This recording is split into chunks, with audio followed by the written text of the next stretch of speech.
నమస్తే. 10 మందిలో ఉన్నామనో, మీటింగ్‌లో ఉన్నామనో, తుమ్ము వచ్చిందంటే చాలామంది ఆపుకుంటూ ఉంటారు. తుమ్ము అనేది ఒక detox process. It's a free expulsion. గంటకి 100 కిలోమీటర్ల వేగంతో గాలి అనేది బయటికి వస్తుందన్నమాట తుమ్మినప్పుడు మన శరీరంలో ఉన్న టాక్సిన్స్ అన్నీ బయటికి రావడానికి ఇదొక ప్రాసెస్ అన్నమాట. అలా కాకుండా తుమ్మిని బలవంతంగా ఆపేసేయడం వల్ల ఈ ఫోర్స్ అనేది లోపలే ఉండిపోయి అది చెవుల ద్వారా బయటికి వెళ్ళడం జరుగుతుంది.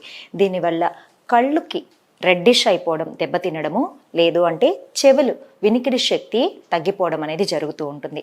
నెక్స్ట్ టైం నుంచి తుమ్మి వచ్చినప్పుడు అస్సలు ఆపకుండా ఫ్రీగా ఆ ప్రాసెస్ అనేది జరిగేలాగా ఉండనివ్వండి. ఇది హెల్దీ ప్రాసెస్.